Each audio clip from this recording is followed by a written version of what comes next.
Welcome to our first Autistic Pride Day Symposium here in Melbourne.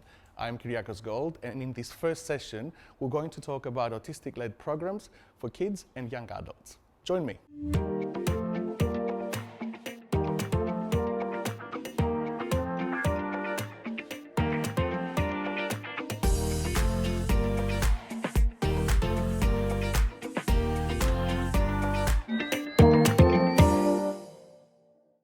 What's next level collaboration and what do you do? How did this idea come about, and how is it different than other programs? Next Level Collaboration is a social enterprise, and we work with neurodivergent kids aged between 8 to 15 years old. Matt is the other half of Next Level, and a few years ago he did some really awesome PhD research that we decided was too good to sit in a drawer, because Matt had developed a program using cooperative video games to teach collaborative skills to 8 to 15-year-olds. So we decided to get that out there. For us, I'm a speech pathologist by trade, so I've worked with kids who've been to other social skills programs before, but they were not of interest, or they didn't have a particularly positive experience. So we wanted to create something where, first of all, the kids really wanted to come, they had a great time, and building that social connection and sense of belonging through a mutual interest in games. So how is your program different than other programs in the space? I think a real key piece of difference is that we are majority autistic-led or neurodivergent-led, led very capably by Jess, our CEO, and we really focus on celebrating differences rather than positioning deficits, autism or ADHD as deficits. So we teach skills that everyone needs, collaborative skills, but we do it in a way that the kids can actually perform the skills the way that's natural to them. We're not trying to change anyone. It's just really about building that sense of community, developing these collaborative skills, but also teaching the kids there's nothing wrong with you. You're absolutely wonderful the way you are. And it's true, the kids we work with are absolutely brilliant. They're fantastic. Fantastic. Jeremy, tell us about your story. What are you working on and how did it come about? So I'm working on an app called Focus Pair that helps with morning routines and evening routines. I came up with it because I was really struggling with actually doing things that helped me to be able to cope with the stress of the workday. So the idea is that with the app, it helps you to do things like meditation and exercise in the morning. And it also helps with the relationship to technology, because I was getting quite distracted, and it's been something that affected me for my whole life. From my teenage years, I was really into games when I was a teenager, and the problem was that I was a bit too into them and I wasn't really actually doing my schoolwork. So the idea with the app is that I can earn time on games and other activities that I like doing, but first I do some of the harder work first. So it guides me through, for myself, doing some of the things in the evening, like planning my next day, so that the next day is actually not going to feel super stressful. And then after that, it can unlock some of the more fun parts of my evening routine. You're speaking to my diagnosis, so this should be an app that I should be using. Will, what's your relationship in this space? I know you've done quite a lot of things. Yeah, I've been working in the neurodiversity space since around about 2014. I was diagnosed with autism as a child, but I didn't really start to engage with it until about 2010. Chris Varney and I, who's another speaker today, he and I actually went to primary school together and we're in the same year level. And we didn't discover this until after both studying law and going off and doing different things. We turned up to the same practical legal training class together and went, hey, I remember you, after a good sort of 14 years of separation, not talking to each other at all. And he said, I've actually got this new charity that works on peer mentoring for kids on the spectrum. And I said, hey, I'm on the spectrum and I'm a lawyer and I like doing the governance thing. How about I help you with this?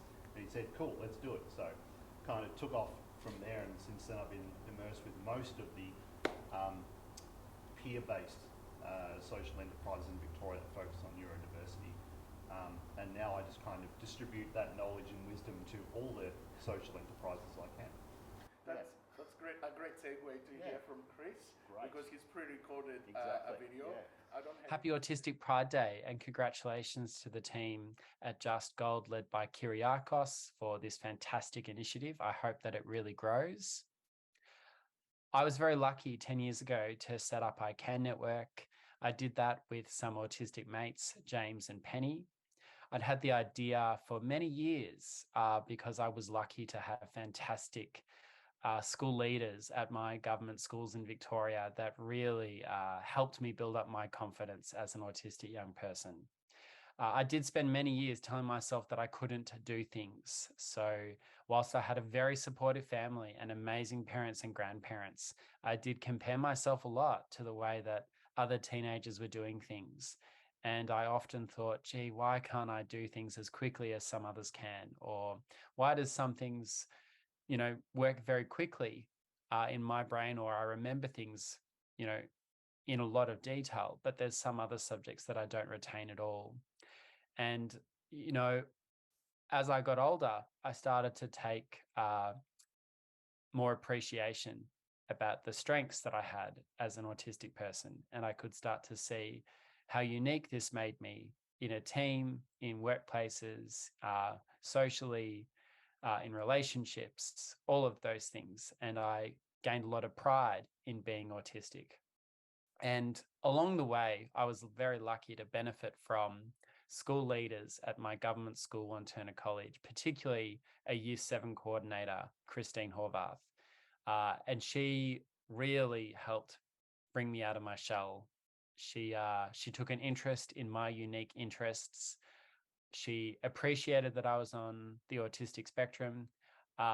She gave me a loving push to take risks and have experiences at school. And all of that was really important in building my confidence and my sense of belonging among my peers and at school. And as I got older, I guess the course of little achievements that this Year 7 coordinator had put me on really formed this nice trajectory of confidence for me at secondary school.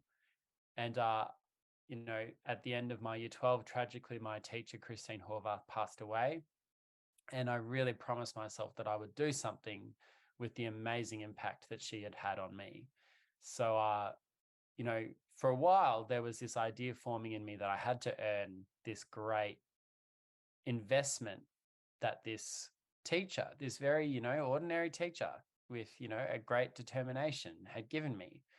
And so when I was doing a law degree, for some reason I chose to do law, I got the idea that it would be great to empower autistic adults and their allies to be outstanding mentors and role models for autistic kids and teenagers. And that idea really kept forming. And towards the end of my degree, I started to bring this idea to life. I called it I Can. And one thing led to another. I met the wonderful James and then Penny, and I had a team. And from there, we started running autistic-led camps to build up a small group of mentors. And from there, we ran teens camps with those adult mentors in place. And from there, we ran high school programs and primary school programs. And we started to create an evidence base behind our work and an outcomes framework that clarified that we were wanting to create a sense of belonging, optimism, autistic pride and self-acceptance, and self-esteem in autistic young people. And I'm so proud today that 10 years later, ICANN Network is very fortunate to be Australia's largest autistic-led organisation, which gives us a special responsibility. We have 84 autistic staff. Half of our staff have come from our high school mentoring programs. We work in 100 government schools. We work in 30 Catholic schools. We work across Victoria and Queensland, and our ICANN online program, which is after school, is national and inclusive of all young people, including with co-occurring conditions, including with greater support requirements right across Australia's states and territories. So we're very, very lucky with the support that we've received. We take that so seriously, and we really want to earn the platform that we have received to really make sure that we can empower this generation of autistic young people to feel confident and feel proud of their unique autistic quirks and strengths and identity, and take that forward in their careers and in their families and communities. My message to you would be that being autistic, neurodivergent is a great thing. It's going to be one of your biggest advantages in whatever pathways that you choose. Certainly, there were moments in my life growing up where I didn't find it easy to be autistic. There were many days where I found things really, really hard. I'm giving you a positive story about a startup organization like I Can, working and becoming a small business. But that story kind of shields all the very hard moments I had and the hard moments that my colleagues had. There are some tough moments, but I would really encourage you to remember the great strengths that being autistic gives you, the great memory, the great interests, the ability to see things that people might not notice. As an employer of 84 autistic people, the focus, the cultural asset that autistic adults are is really unique and special. And that's why every school, every workplace, every family, every community needs autistic members in it. They will be better schools, families, communities, and workplaces as a result. So happy Autistic Pride Day. Good luck in building this day and this month and this movement.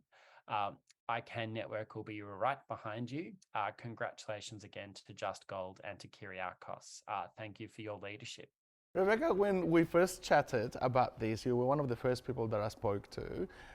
What was the first thing that came to your mind? It was like, this is what I want to say on the day. I would probably just want to say to any young autistic and neurodivergent person that they should be really proud of themselves for managing to get through school and employment and all of the things that we're expected to do with sometimes very little support. So that's probably the one thing I would like to say. And what's Future Tech? What do you do at Future Tech? Future Tech is my baby. I love it. It's a social enterprise that offers STEAM-based social and learning programs to autistic and neurodivergent young people. But I think more than that, we really just want to create a space where young people can come and be themselves and not be expected to change, and find a real community and find their tribe and a sense of belonging. And that's something that we often see with our young people, that they often don't have a space where they can go to that they feel accepted and they feel like they belong and they don't have to change. And the STEAM stuff, I guess, just comes as an added benefit.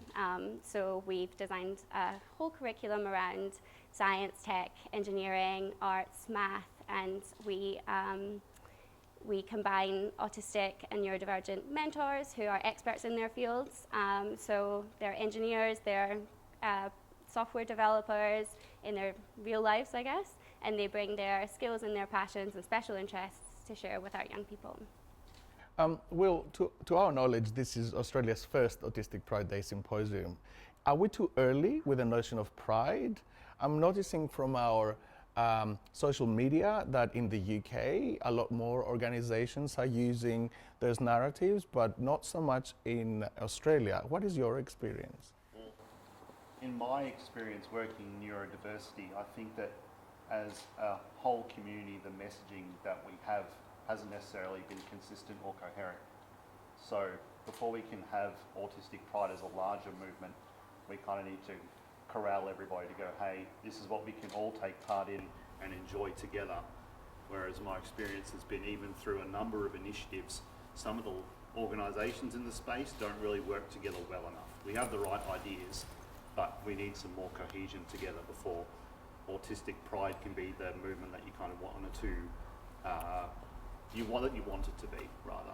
Yeah. Jeremy, talk to me about how you identify with the notion of Autistic Pride. I really like the idea, and I don't know that it's too early. I think it can grow a lot more, but for me, what it speaks to is the strengths basis of neurodiversity, that there are a lot of things that I felt not great about as a young person, especially the social deficits. I was constantly comparing myself to my peers, and at that time I didn't have a diagnosis. I only got diagnosed about 10 years ago when I was 25, and it's been helpful to be able to accept myself and to be proud of the parts that I'm strong at, and to also not beat myself up if I struggle if I'm in a really crowded environment and there's 10 different conversations going on around me at the same time. I don't need to feel like I need to be able to handle that. I can find areas in work and in my social life that I can do well in and be proud of that. Gosh, that unmasking process after the diagnosis is such an interesting journey, isn't it? Jess and Matt, what are your thoughts in terms of the narrative of the day and Autistic Pride in general? I think in Australia there's been a lot more work coming out recently around like just the general concept of neurodivergence and neurodiversity and that awareness as well. I think Matt and I also work for Melbourne Uni, and I think especially over the last 2 years we've had a lot more not necessarily specifically Pride, but just other awareness, and empowerment events, which has been absolutely fantastic. And I think, leading up to something like Autistic Pride Day, it was kind of the inevitable outcome. We've just taken a little while to get there, especially with some of the work that other advocacy organisations have done, like Yellow Ladybugs, who work with girls, women and gender diverse people who are neurodivergent as well, that it's all kind of coming to this head now where there's more understanding and more awareness where, people can understand what Autistic Pride Day is about and, how we celebrate the differences and diversity of neurodivergence as well. Yeah, it's interesting because I'm not autistic myself, and I work in research and I guess empowerment around the autistic community.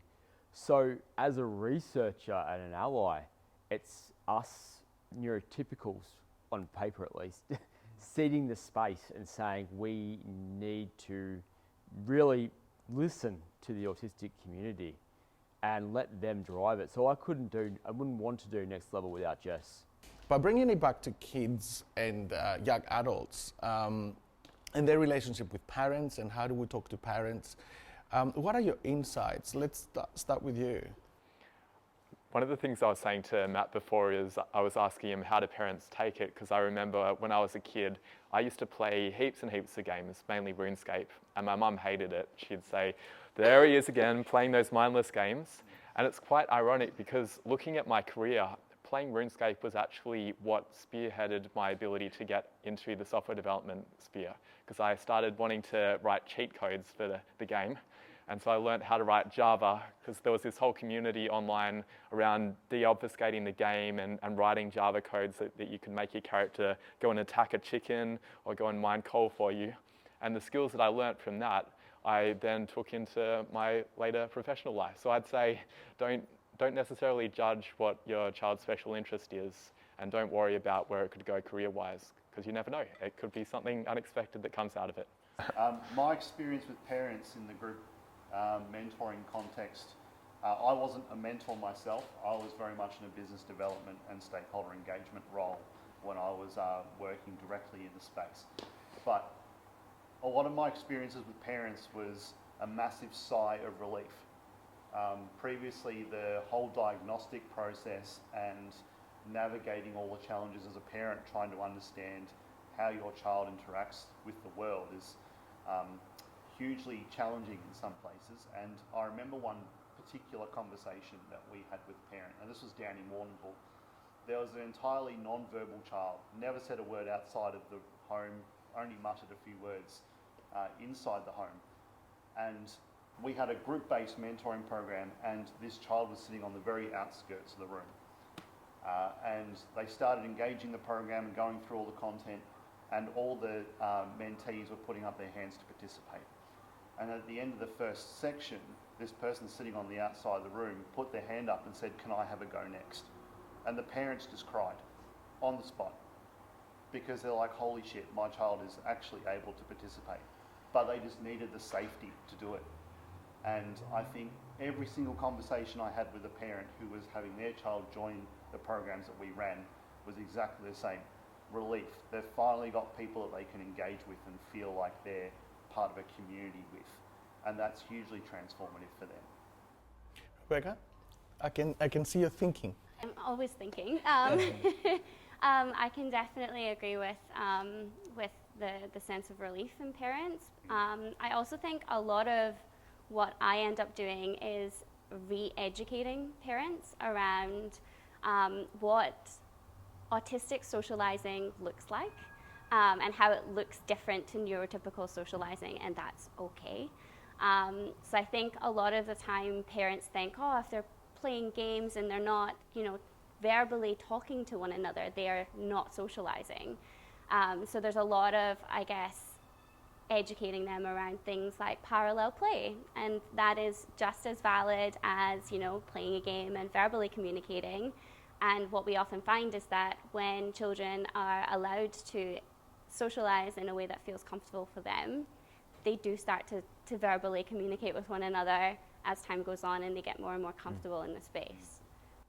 Do you have any more insights on how kids and parents interact currently and how that's changed over the last 10 years? Yeah, we have an amazing community of parents, and I'm sure like other programs as well, who are very fierce advocates, and most of them, not most, a lot of them are neurodivergent themselves. And it's what that sense of loss they had growing up. Nothing is more important to a parent than their child, any parent I'd say. And so to make sure that they're safe and happy is the two goals. And what I've seen over the last 5 years, I'm a teacher by background, is parents are more willing to speak up about social inclusion. It's not just academic inclusion in our society, in our schools in particular, and also outside of schools. It's not just about academic learning, but the fact is people have different preferences, and that is okay. And the system and schools need to change, not our kids. And way more vocal. One of our volunteers said to me today, I'm interested in this because my daughter is autistic and I think I am too. So it's very common to hear parents to say that. Is that your experience too? Yeah. In Tasmania, they've got this really great early learning program that's based out the back of libraries. It's basically like a mini kindergarten. And the amount of children there who actually fit that spectrum of behaviours where they are just a little bit different in how they approach play and interaction has been really fascinating to see. And my toddler is definitely on the spectrum, and we're just waiting for our official diagnosis. And she's gone through this process, and having her kind of learn amongst these other children has been hugely transformative for her too, because we didn't know how to really approach the issue of, because she's also non-verbal, kind of approaching the so early learning for her. But being in that space, she's actually started to pick up the non-verbal cues, and she's now using Auslan. So we've now just adjusted through using Auslan to communicate with her. So for me personally, I've noticed a difference in approaches to early learning, because if you asked me 10 years ago what the approach would have been, I would have gone, I have no clue. But now through these immersive experiences where my daughter feels safe and has learned her own way, that's helped us walk with her on that journey. Before we go to the last kind of set of questions, I want to talk about the future. I'll start with you. Like, what are you expecting? Where do you think we're heading to in terms of autistic-led programs for young adults and kids? I think we will see more and more. And I think that a lot of autistic people and parents will start demanding that there's more involvement of autistic people in all kinds of programs for autistic people, which makes sense, I think. So I definitely think we will start to see more. I also just can't wait to see what the repercussions of that are. I work with all of these amazing little people. They're not that little, actually. Most of them are taller than me. But they're just amazing, and they have so much to offer the world, and all of these outdated medieval systems are just like holding them back. And yeah, I can't wait to see what they can achieve with the support of places and spaces that accept who they are. Yeah, I think it's the future. And like you said, we're seeing more and more autistic-led programs coming out, but even some big organisations, and especially in the healthcare sector as well, like Speech Pathology Australia has recently updated their position statements to say when you're working with autistic clients, your intervention or therapy or whatever you're doing should be neurodiversity affirming. And having autistic leadership is really kind of just a natural part of that process as well. There's more and more focus on incorporating that lived experience, and I think for us at Next Level, a big part of the value is the kids that we have come through, having neurodivergent facilitators. That's someone, that might be them one day. They set someone to look up to, a role model. That's been really important for the girls that I work with. And I've had clients of parents who've they've heard the big dirty A word, that their life might be over, and I'm like, oh, I'm autistic and I'm doing okay. My life's pretty good. So I think just having those visible examples as well of people who are doing amazing things is going to inspire these kids coming up through to do what they can as well. Fabulous. Jeremy? What I'd like to comment on is the entry into the workplace for young people and how that's starting to evolve now. We're starting to see employee resource groups being set up around neurodiversity, and that's been really helpful for me in my current workplace, and I'm sure it's going to be great for people who are entering the workplace for their first time. I made so many mistakes in my early career. I got fired from about 5 jobs, and I reckon some of that would have been avoided had I had some mentoring from someone who was also neurodivergent and who could guide me through the social dynamics of work, and even little things about what to wear on the day and little things like that that a neurotypical person might just pick up innately. Any final thoughts as we close today's session?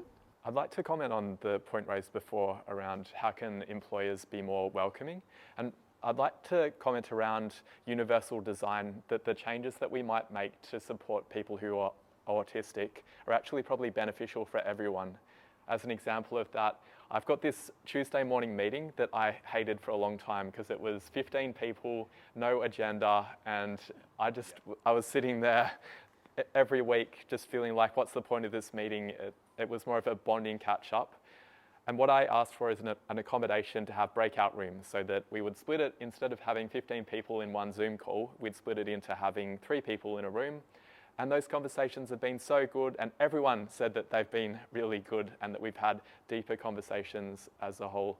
And I think it's the same, things like open plan workplaces, they suck for everyone. A lot of the things that we find challenging, we're the canaries in the coal mine. Everyone suffers from overstimulation, just not perhaps as badly as we do.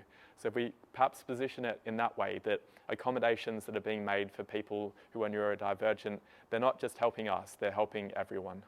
I was just going to add, outside of Future Tech, I also work with Aspect's autism-friendly team. So we work with organisations all over Australia, and I definitely do think a lot of orgs are doing the work. Like we've been working with universities, we've been working with airports, with art galleries and cultural institutions. And I think through that work, I've really realised that a lot of the spaces for people who have left school are starting to really ramp up. There's a lot of programs for employment. There's a lot of really, really good stuff happening for people who are over 18. But I think one area we really, really, really need to focus on and change is education itself. I think many, many autistic people are getting to 18 burnt out, traumatized by their learning experiences, and they don't want to go to university because they're so traumatized by learning being bad. And so I think trying to get to them before that point is just so important, so that they don't develop a hate for learning, and they want to learn, and they're curious and engaged in that way. Thank you, everyone. Thank you for your brilliant minds. Thank you for being inclusive. Thank you for being the future. This is Autistic Pride Day, our first symposium down under here in Australia, in Melbourne. Get on autisticprideday.org, download our toolkit, and to infinity and beyond. I'm Kyriakos Gold. I'll see you in the next session.